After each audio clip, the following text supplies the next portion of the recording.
Hello everyone. Students, today I have brought for you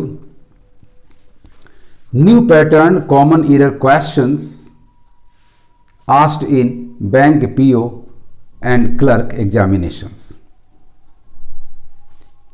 इस new pattern में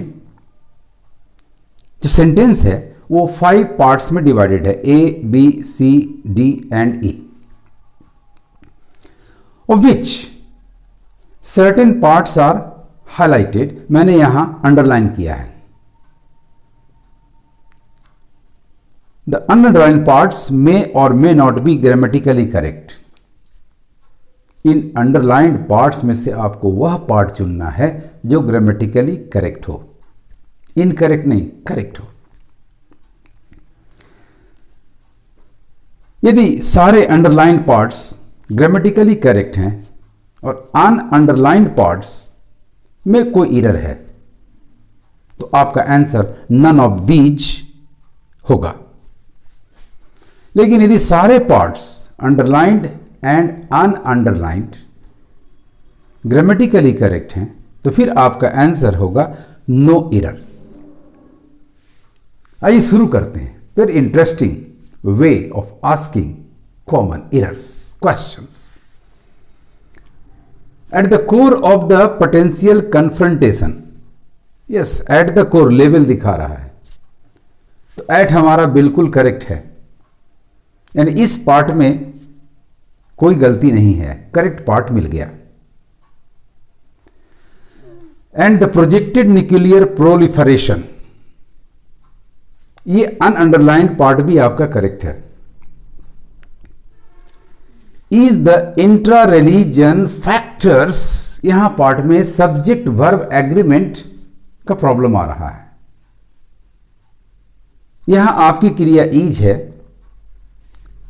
and जो factors हैं intra religion factors है, तो ऐसी स्थिति में या तो इसे आर करेंगे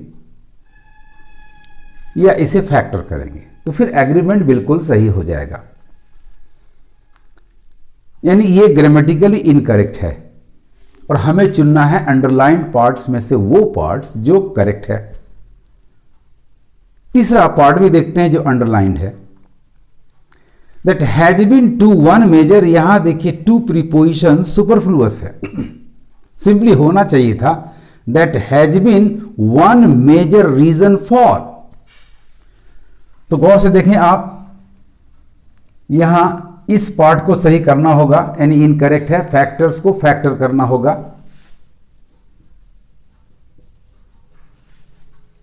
यहां आपका प्रीपोजिशन टू जो है ये सुपरफ्लुअस है, इसे रिमूव करना होगा, यानी ये दोनों पार्ट्स इनकरेक्ट हैं. आपका part A at the core of the potential confrontation ये बिल्कुल करेक्ट है. जब हमें अंडरलाइन पार्ट्स में एक करेक्ट पार्ट मिल गया तो बाकी को देखने की आवश्यकता ही नहीं है. सो राइट आंसर आपका नंबर ए हुआ students, grammatically correct part. Second question में आते हैं. The slow down movement about slowing down to save her. जरा इन दोनों पार्ट्स को कंपेयर करें तो slow down movement about part A में एक प्रॉब्लम है, क्योंकि यहां सब्जेक्ट है द स्लो डाउन मूवमेंट लेकिन इसकी क्रिया नहीं है, अर्थात यहां पे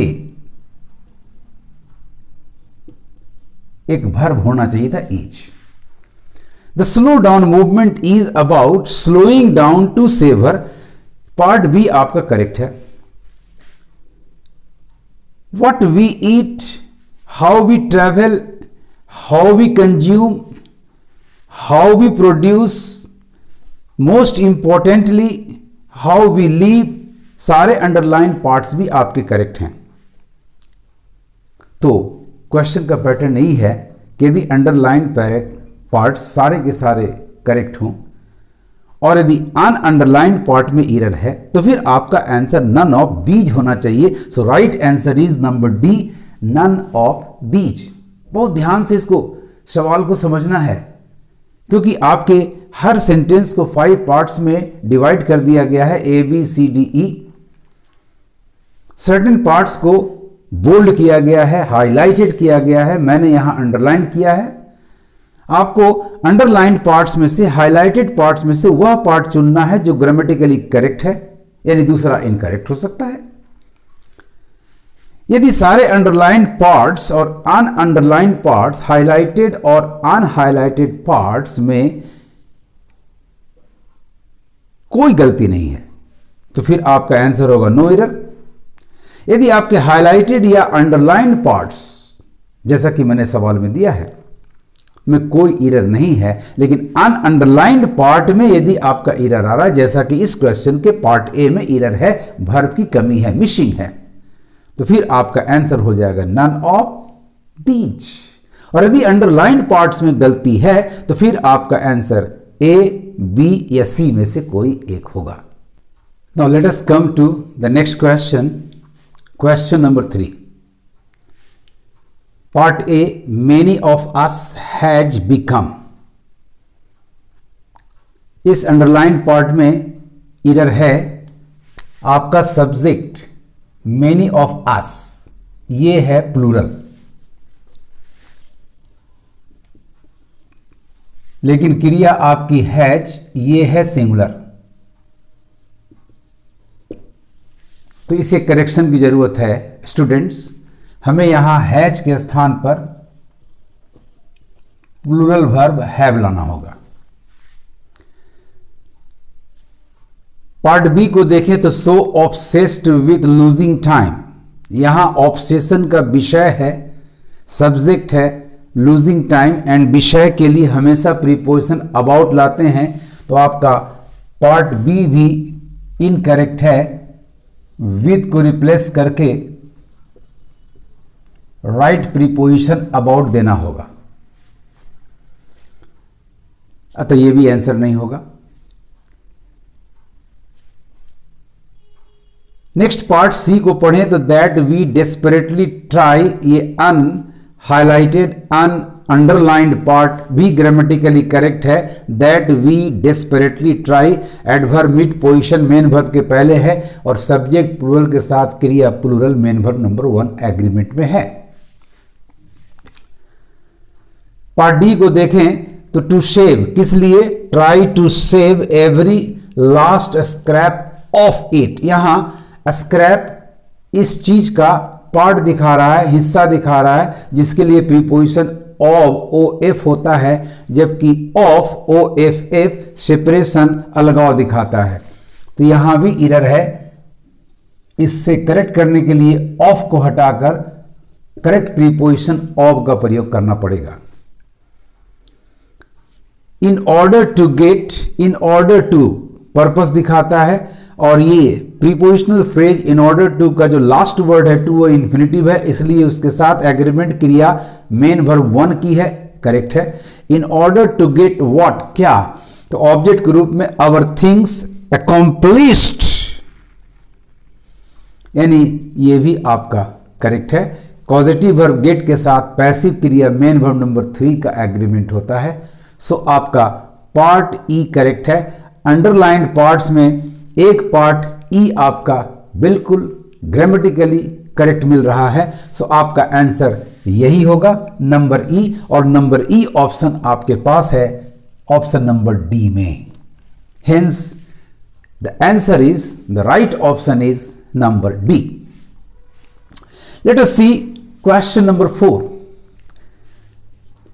it is no disrespect to the departed, yes, motion towards, disrespect to सामने वाले के लिए, motion towards के लिए प्रीपोजिशन बिल्कुल करेक्ट है आपका।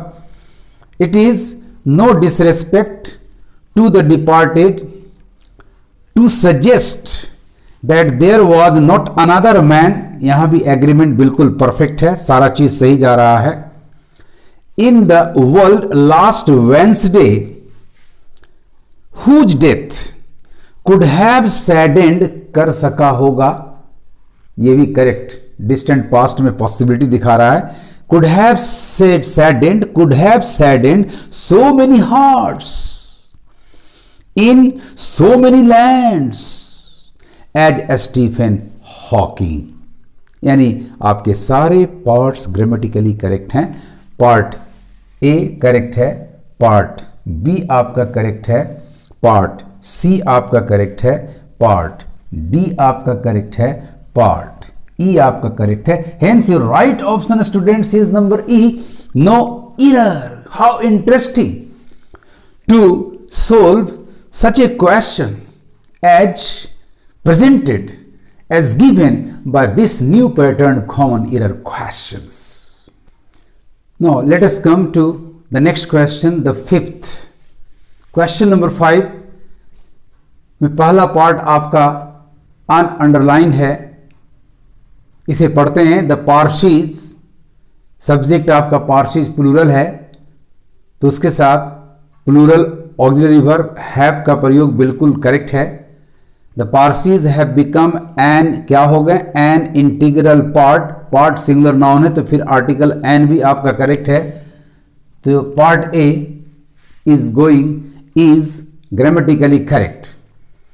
पार्ट बी जो कि अंडरलाइंड है, ऑफ पार्ट किसका, तो of Indian society after 12 centuries in the country, यहां भी कोई एरर नहीं है, grammatically correct. And the Tibetans में वेल फॉलोड, आपकी क्रिया प्रेजेंट इंडेफिनिट में है और सब्जेक्ट तिब्बतन्स एक्टिव है, अर्थात यहां एक प्रॉब्लम है, क्रिया पास्ट परफेक्ट यानी पास्ट पार्टिसिपल की नहीं होनी चाहिए।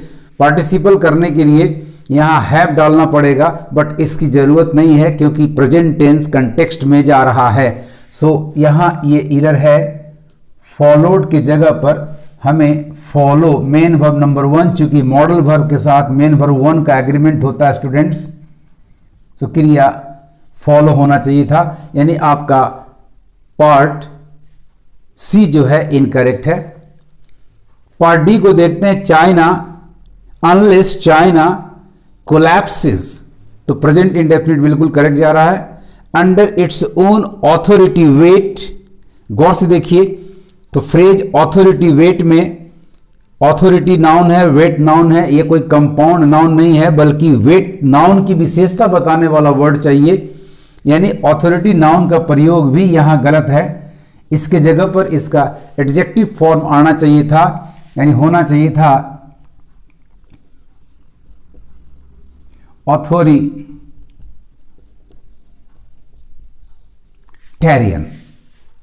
ऑथोरिटी से संबंधित। सो करेक्शन हो जाएगा authoritarian weight and the escapees, subject आपका प्लूरल है, सब्जेक्ट आपका प्लूरल है, can return to its, determiner जो पजेसिव है ये इट्स सिंगुलर के लिए काम करता है, जबकि आपका सब्जेक्ट है एस्केपिस्ट, तो उनके लिए हमें देयर की जरूरत होगी। तो करेक्शन आपका होगा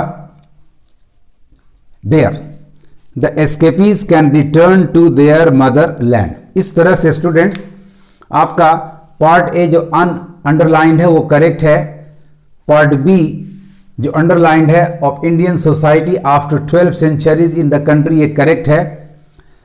part C underline part C and the Tibetans में वेल फॉलोड के जगह फॉलो इनकरेक्ट है। Unless China collapses under its own authority के जगह ऑथोरिटेरियन करेक्शन की जरूरत पड़ी। वेट एंड यानी पार्ट डी भी आपका इनकरेक्ट है। पार्ट ई आपका द एस्केपी सब्जेक्ट प्लूरल है, कैन रिटर्न टू इट्स के जगह देयर होना चाहिए था, टू देयर मदरलैंड। यानी सारे अंडरलाइन पार्ट्स में केवल एक अंडरलाइन पार्ट नंबर बी आपका करेक्ट है। हेंस आपका आंसर होगा नंबर ए, पार्ट बी। इस तरह से स्टूडेंट्स ये जो न्यू पैटर्न कॉमन एरर्स दिया गया है इसका मेन पर्पस है आपको कंफ्यूज कर देना, ताकि आप सवाल को ठीक से ना समझ पाएं और आंसर गलत कर दें। यानी कंफ्यूजन के वजह से आपका आंसर रॉन्ग हो सकता है, तो ध्यान से पढ़ लेंगे। इस तरह के सवाल में जो न्यू पैटर्न आया है, आपके सेंटेंस को 5 पार्ट्स में डिवाइड किया गया है, A B C D E। Certain parts को अंडरलाइन किया गया है। अंडरलाइंड पार्ट्स में गलती हो सकती है, गलती नहीं भी हो सकती है। आपका काम है सेलेक्ट करना कि अंडरलाइंड पार्ट्स में से कौन सा पार्ट ग्रामेटिकली करेक्ट है। यदि वो करेक्ट है तो वही आंसर होगा। यदि सारे अंडरलाइंड पार्ट्स करेक्ट हैं और अनअंडरलाइंड पार्ट एरर है तो आपका आंसर नन ऑफ दीज होगा। यदि सारे के सारे parts A to E underlined and ununderlined कहीं भी एरर नहीं है तो फिर आपका आंसर नो एरर होगा। आज इतना ही। Best of luck. Thank you very much.